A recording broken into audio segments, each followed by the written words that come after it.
Արտասահմանցիների մասին պատմությունների հետքերն այս անգամ ինձ Ալեքսանդր Սպենդիարյանի անվան օպերայի և բալետի ազգային ակադեմիական թատրոն տարան։ Պարզվում է բալետային կազմում արդեն 6 ամիս ճապոնուհի Կանա Սեմբան է աշխատում։ Նա ոչ թե հրավիրյալ արտիստների, այլ մեր օպերային թատրոնի բալետի արտիստների հիմնական կազմում է պարում։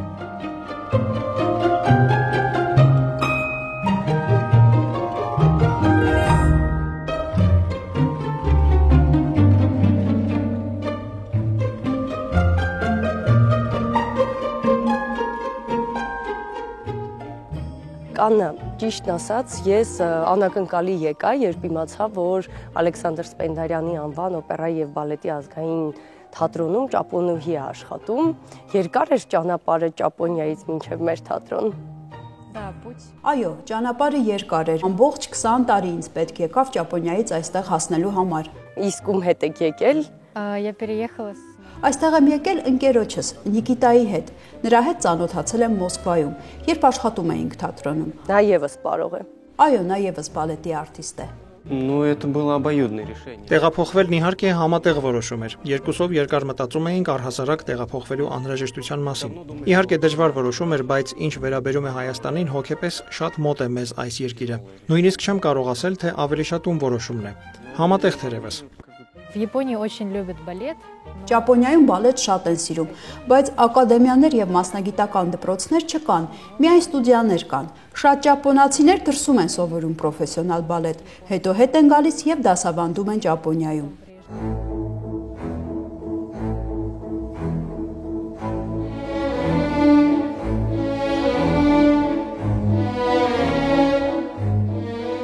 Կանա Սեմբա 5 տարեկան էր, երբ նրա հայրիկին առաջարկեցին Մոսկվա գործուղել ճապոնական ընկերության մոսկովյան մասնաճյուղում աշխատելու համար։ 5-ամյա աղջնակի համար այս տեղափոխությունը ճակատագրական եղավ։ Տարիներ անց ընտանիքը հայրենիք վերադարձավ, իսկ նա մնաց, պատճառը բալետն էր։ Կանա Սեմբան 11 տարեկանում արդեն գիտեր, որ բալետի արտիստ պիտի դառնա։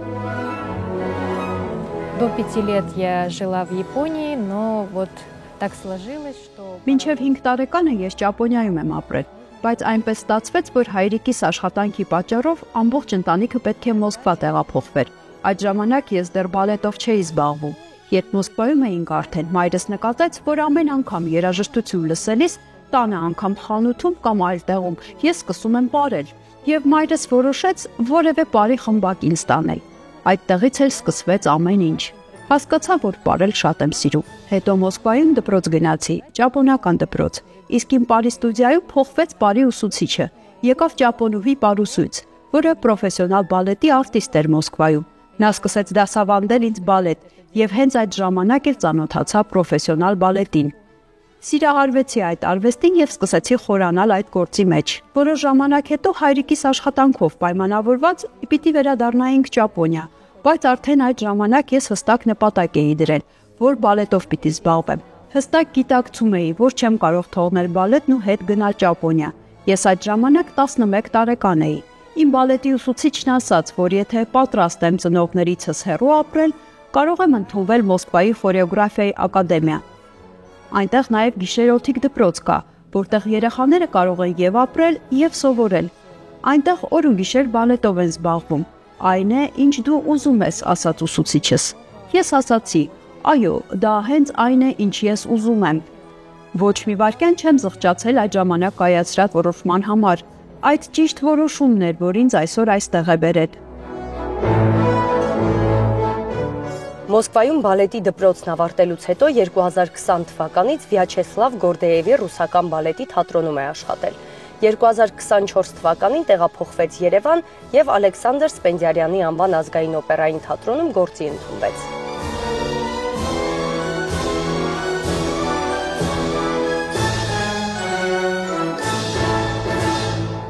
В Армению первый раз я прилетела с молодым человеком. Հայաստան առաջին անգամ այցելեցի ընկերոջս Նիկիտայի հետ։ Պարզապես արձակուրդն անցկացնելու համար էինք եկել, 1.5 շաբաթով։ Օպերայի եւ բալետի այս հրաշալի թատրոնի շենքն անմիջապես նկատվեց, բայց նույնիսկ ներկայացում չհասցրեցինք դիտել այս թատրոնում, քանի որ այդ ժամանակ դեռ խոսք էլ չկար տեղափոխվելու մասին։ Ну и нам Армения как-то с первого взгляда влюбилась. Հենց առաջին հայացքից ինձ դուր եկավ տեղը, թեև կարճ ժամանակով էինք, բայց միանգամից այս թատրոնի շենքն աչքի ընկավ գուցե իր մեծության պատճառով։ Միանգամից զգացվում էր, որ այն պետական թատրոն է, եւ այդ ուժը, հզորությունը միանգամից զգացինք, բայց այդ ժամանակ պարզապես կողքով քայլում էինք եւ վայելում էինք Երևանը։ Մարդկանց, խոհանոցը, օդը, բնությունը, ամեն ինչն էր մեզ դուր գալիս եւ այնպես ստացվեց, որ մենք աստիճանաբար սկսեցինք մտածել տեղափոխվելու եւ աշխատավայրը փոխելու մասին։ Հենց այդ ժամանակ սկսեցինք մտածել այս թատրոնի մասին եւ հիշեցինք մի մարդու մասին, որի հետ այստեղ էինք ծանոթացել։ Նա մեզ ասել էր, որ եթե որոշենք այստեղ աշխատել, մեզ կօգնի կապվել թատրոնի ղեկավարության հետ։ Եվ այդպես էլ եղավ։ Այդ մարդու միջոցով մենք կապվեցինք թատրոնի ղեկավարության հետ, ուղարկեցինք մեր կենսագրությունները, լուսանկարներ, տեսագրություններ եւ մեզ պատասխանեցին. կարող եք գալ։ Просто взяли, решили, что... Մենք ուղղակի շատ արագ որոշեցինք, որ սա այն է, ինչ մեզ պետք է եւ միանգամից եկանք, քանի որ շատ բաներ այստեղ մեզ դուր եկել։ Եվ քաղաքներ մեզ շատ հոգեհարազատ, եւ թատրոնի երգացանկը։ Այն մեզ համար նոր էր, հետաքրքիր։ Մենք ուզում էինք փորձել ներգրավվել թատրոնի կյանքին։ Խաչատրյան, Գայանե, ես արդեն այնքան տպավորված էի այս բալետով, որ ինքս էի ուզում ապրել։ Իհարկե նաև վախենալու էր։ Գիտեք, Գայանեում ապրելը շատ դժվար է։ Արդեն մի քանի անգամ ենք կատարել այն։ Ես պաշտում եմ այդ գործը, բայց միևնույն է բարդ է։ Мы взяли 3 дня выходных. 3 օր արձակուրդ վերցրեցինք եւ եկանք Հայաստան։ 2 օր պարապեցինք այստեղ, ղեկավարությունն էլ քննեց մեզ եւ միանգամից հավանություն տվեց։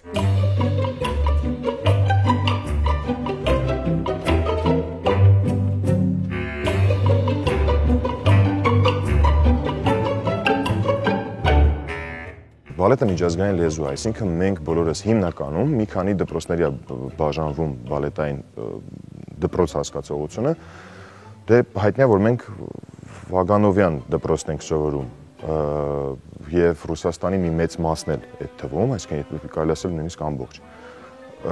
Ու հետեւաբար հրավիրյալ արտիստներ կամ օտարերկրացի արտիստներ, որոնք որ գալիս են, մենք բոլորս նույն բանն ենք անում։ Այստեղ այնպես չի, որ ռուսական պարն է իր պարում, կամ մենք մեր հայկական քոչարին ենք ներկայացնում, կամ որևէ մի ազգ իր ազգային է ներկայացնում։ Մրցակցությունը նույն հարթության մեջ է։ Բայց մեր օտարերկրացի արտիստների, մեր ընկերների, գոլեգաների թատրոն գալով կարող եմ ասել, որ դե նոր շունչ է, նոր գույն է, նոր հետաքրքրություններ է, մի քիչ այլ համեմունքներ է, ինչքան էլ որ հիմնական բազան նույնն է։ Միևնույնն է, դա արդեն ինչ-որ մի ստիմուլ է, դա արդեն ինչ-որ մի մոտիվացիա շփվելու ու շփվելու հետ մեկտեղել նաև մասնագիտական աշխատանքի մեջ նոր ինչ-որ հմտություններ ձեռք բերելու, մեկը մեկին ինչ-որ մրցակցության շնորհիվ ինչ-որ մի բան ապացուցելու, առողջ մթնոլորտի մասին է խոսքը գնում։ Բարեբախտաբար հանգիստ կարող եմ ասել, որ մեր թատրոնում փառք Աստծո շատ առողջ աշխատանքային մթնոլորտ է տիրում։ Հետևաբար այստեղ առողջ հենց մրցակցությունն էլ տիրում է։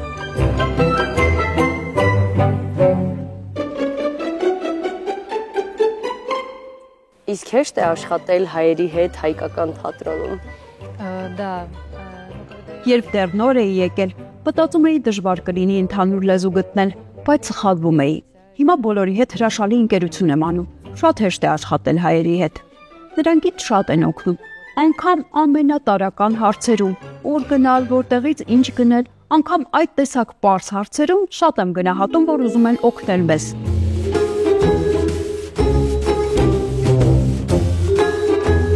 Կանա յուրահատուկ արտիստ է։ Նախ որպես մարդ, որակական այդպես կարող եմ ասել, շատ դրական անձնավորություն, շատ պունկտուալ անձնավորություն, ճշգրիտ անձնավորություն, որը կարծում նաև բնորոշում է իր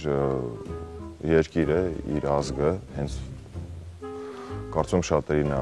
հայտնի, որ Ճապոնիայում այդ ճշգրտությունը, հարգանքը, փոխհարաբերությունը կանոնակարգված այսպես շատ sense հստակ մի հատ մեխանիզմ է։ Եվ եթե կանային ասվում է ինչ-որ մի առաջադրանք է դրվում, մենք հստակ գիտենք բոլորը փորձավարներից սկսած, ինձնով վերջացրած, թատրոնի մնացած մեր աշխատակիցներով, որ դա հստակ ժամանակահատվածում, այդ շրջանում կանան իր խնդիրը անգիր սովորած հաստատ գալու է, շատ պատրաստ գալու է դալեջ։ Յուրահատուկ արտիստ ամեն դեպքում, իր կատարողականով, իր ունեցած հնարավորություններով, վերջին շրջանում ավելի բարդ կերպարներ ենք նրան վստահում ու ասեմ, որ շատ լավ կարողանում է այդ խնդիրները, որոնք որ դրվում է արտիստի դիմաց, բալետի արտիստի դիմաց, գերազանց կարողանում է կատարել։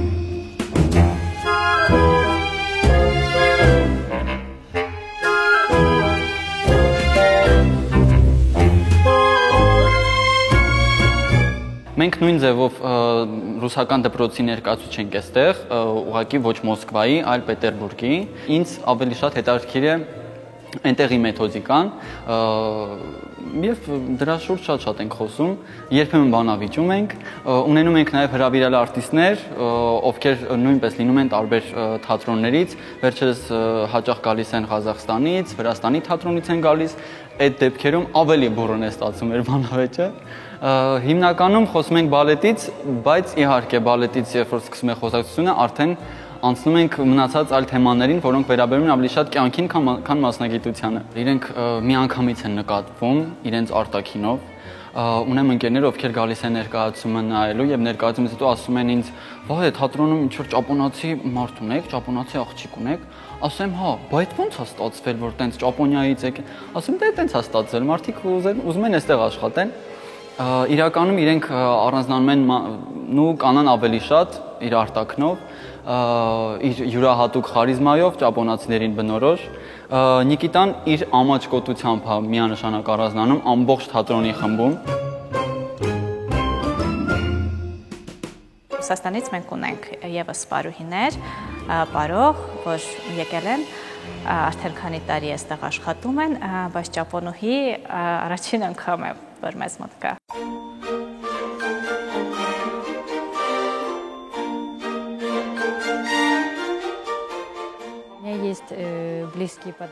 Այո, նույնիսկ արդեն մտերիմ ընկերուհիներ ունեմ։ Փորձերի ժամանակ մենք իրար կողք ենք կանգնում։ Միշտ ինչ-որ բան ենք քննարկում, զրուցում, հումոր անում, աշխատանքային անգամ անձնական թեմաների շուրջ։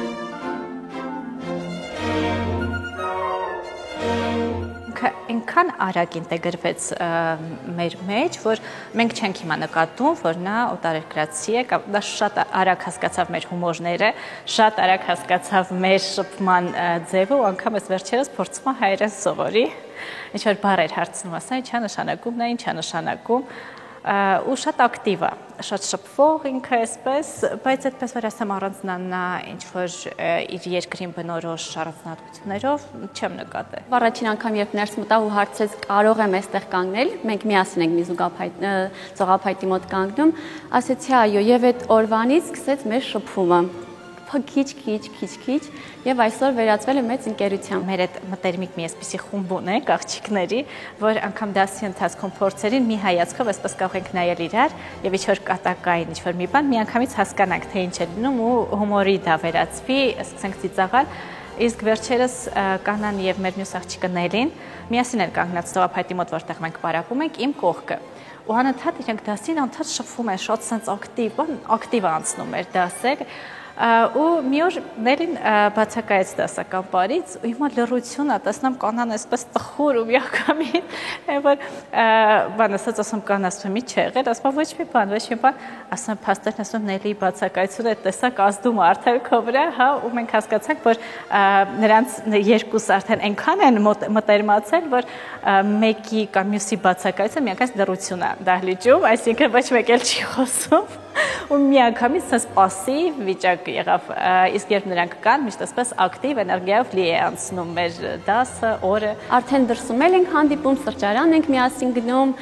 իրար տուն ենք այցելում Հայաստանում շատ են սուրճ խմում այդ սովորույթը դուք էլ ունեք արդեն До переезда сюда я пила не так. Մինչև այստեղ տեղափոխվելը ես այդքան սուրճ չէի խմում, կամ եթե խմում էի, ինչ որ քաղցրավենիքով կամ կաթով էի խմում։ Հիմա միայն սև դառը սուրճ, եւ դա ինձ դուր է գալիս։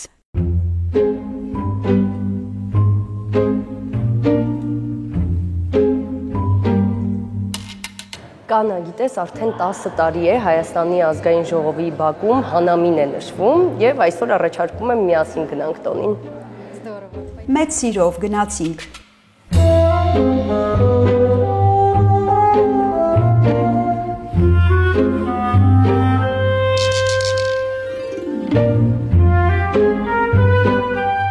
Այսօր Երևանում ազգային ժողովի բակում մի շատ կարևոր, հատկապես ճապոնացիների համար կարևոր տոն է անցկացվում։ Երևանում արդեն 10 տարի է Հանամին է նշվում, այն ճապոնացիների գլխավոր տոներից է։ Արդեն 10 տարի գարնանն այստեղ հայերն ու ճապոնացիները հավաքվում են Հանամի տոնը նշելու։ Ծագող արևի երկիրը խորհրդանշող սակուրաները խորհրդարանի այգում տնկվել են ի նշան հայ եւ ճապոնացի ժողովուրդների բարեկամության։ Այս միջոցառումն առանձնահատուկ նշանակություն ունի, քանի որ Ճապոնիայից բերված սակուրանները Հայաստանի Հանրապետության ազգային ժողովի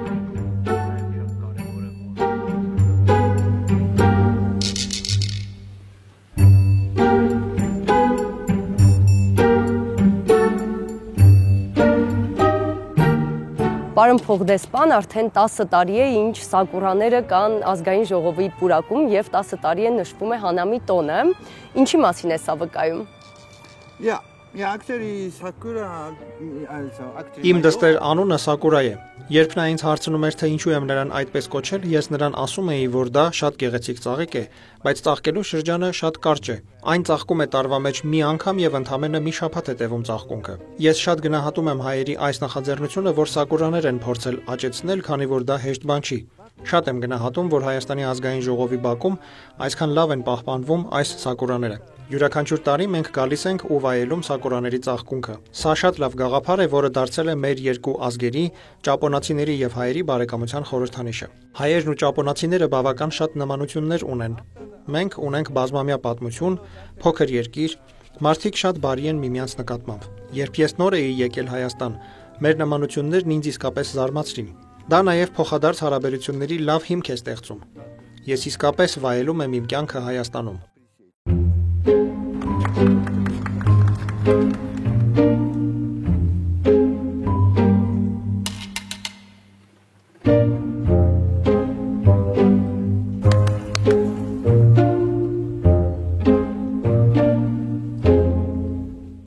Աննա սակուրաների ճեմուղու ստեղծման գործում դուք եւս մեծ ներդրում եք ունեցել եւ արդեն 10 տարի է հայերը եւ ճապոնացիները այստեղ նշում են Հանամին։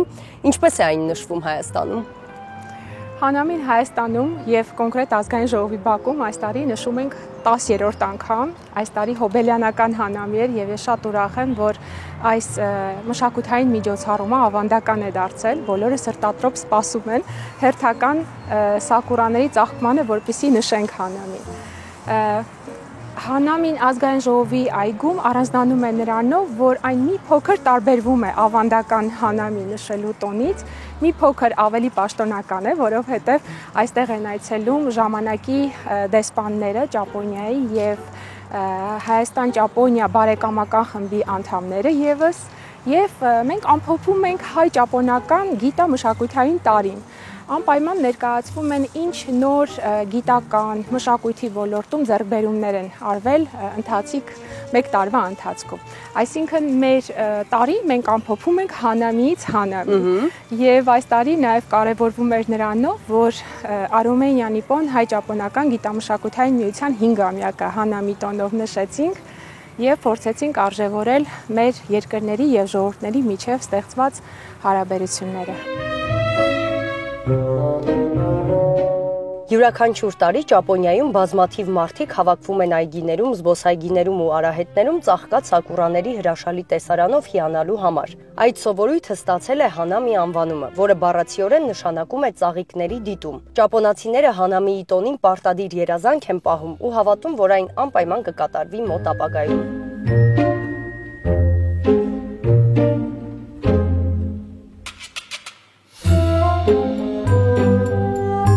Հայաստանում շատ են ճապոնական ռեստորանները եւ եթե սուշի սիրում եք, հաստատ մեծ ընտրություն կգտնեք, քանի որ մենք հայերս էլ ենք շատ սիրում սուշի ուտել, առաջարկում եմ միասին այսօր սուշի փորձենք, լավ։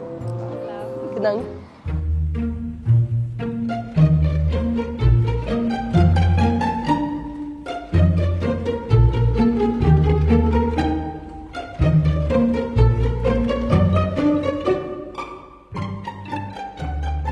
Կանախնդրում եմ ասեք, թե ինչպես է ճիշտ համադրել սուշիի համերը, ինչպես է ընդունված Ճապոնիայում։ Ինչպես ամենուր, մենք սուշին ուտում ենք սոյայի սոուսով եւ վասաբիով, բայց մենք միայն մի փոքր մասն ենք թաթախում սոյայի սոուսի մեջ, Այն կարող է լինել եւ վասաբիով, եւ առանց որևէ բանի։ Շատ հայտնի շեֆ խոհարար ինձ ասում էր, որ հիմնականում Ճապոնիայում վասաբին սոյայի սոուսի մեջ չեն ավելացնում, այլ հենց սուշիի վրա են ավելացնում նոր ուտում։ Այդպես է թե ոչ։ Это тоже правильный вариант. Դա էլ է ճիշտ տարբերակ։ Մեզ մոտ կան սուշի ռոլեր, դա մի տեսակն է։ Մի այլ տեսակ էլ կա, որում մի քիչ բրինձ է, վրան ձուկ, եւ այս դեպքում միայն ձուկն է պետք թաթախել սոյայի մեջ։ Դա է ուտելու ճիշտ տարբերակը։ Իսկ Հայաստանում հաճախ եք ուտում ճապոնական ուտեստներ։ Дома очень часто что-то готовим. Հաճախ տանն ենք ճապոնական ուտեստներ պատրաստում, քանի որ ճապոնական խոհանոցի տարբեր բաղադրիչներ ենք բերել եւ հնարավորություն ունենք պատրաստելու։ Իսկ ինչ կասեք հայկական խոհանոցի մասին, ձեզ դուր գալիս է։ Ну да, конечно, очень нравится. Այո, շատ է դուր գալիս։ Գրեթե ամեն օր ենք հայկական ուտեստ ուտում, կան տեղեր, որոնց մշտական այցելուն ենք արդեն։ Постоянные клиенты уже. Толма. Ну, кстати, тоже давно. Այո, տոլմա վաղուց չենք կերել։ Севанская гата это Սևանի գաթան ուղակի սեր է։ Но балетным опасно. Հենց դրա մասին էի մտածում։ Բայց բալետի պարողների համար դա վտանգավոր է։ Կարող է ստարվել եւ շատ գիրանալ։ Իսկ հարմարվել եք Հայաստանին, ձեզ այստեղ դուր է գալիս։ Да, конечно. Մենք արդեն 7-8 ամիս է, որ այստեղ ենք եւ արդեն հարմարվել ենք։ Ամեն օր խմելու ջուր կա։ Для начала мы перед едой обязательно должны... Մենք ուտելուց առաջ պարտադիր ասում ենք իտադակի մաս, որը նշանակում է բարի ախորժակ։ Այդ կերպ շնորհակալություն ենք ասում այն մարդուն, հենց այսպես կարելի է ձեռքերը պարզել եւ ասել իտադակի մաս։ И сказать итадакимас. Итадакимас. Այո, սա մեր մշակույթն է։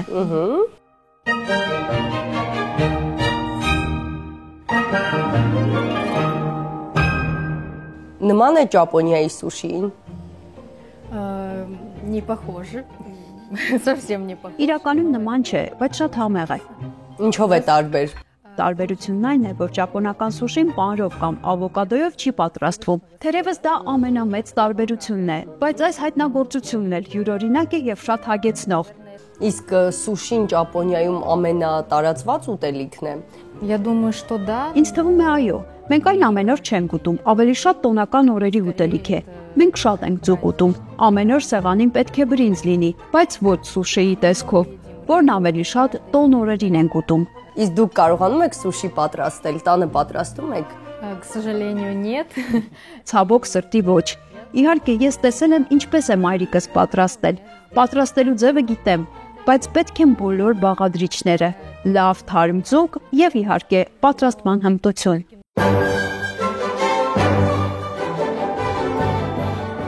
Բալետային արվեստի գլուխգործոցներից մեկին եմ հրավիրված։ Կարապիլիչն եմ վայելելու, որտեղ նաև ճապոնուհի Կանա Սեմբան է ապրում։ Այստեղ ես կորդե բալետից եմ սկսել։ Թեպետ բավականին արագ ինձ սկսեցին նաև սոլո դերեր վստահել։ Հեշտ չէր իհարկե, բայց ես միշտ մեծ պատասխանատվությամբ էի դրանց վերաբերվում։ Ամբողջ կարողությունս էի ներդնում, քանի որ ոչ մեկին չէի ուզում հուսախաբ անել։ Երբ ինձ տալիս են հնարավորություն եւ դերեր, ես ավելի եմ ոգևորվում։ Հոգեպես այնքան ներդաշնակ եմ զգում ինձ այստեղ։ Իհարկե, կյանքիս մի հատված ուզում եմ այստեղ անցկացնել, եւ ինձնից էլ ուզում եմ մի մասնիկ թողնել այստեղ։ Ուզում եմ ավելի շատ հրաշալի մարդկանց հետ ծանոթանալ, որ հետագայում կարողանամ հայկական մշակույթը փոխանցել ճապոնացիներին, որpիսի նրանք ավելի շատ իմանան Հայաստանի եւ հայերի մասին, իմանան, որ այսպիսի հրաշալի երկիր կա, որտեղ այս տեսակ հրաշալի մարդիկ են ապրում, քանի որ իրականում շատ բան կա սովորելու Հայաստանից։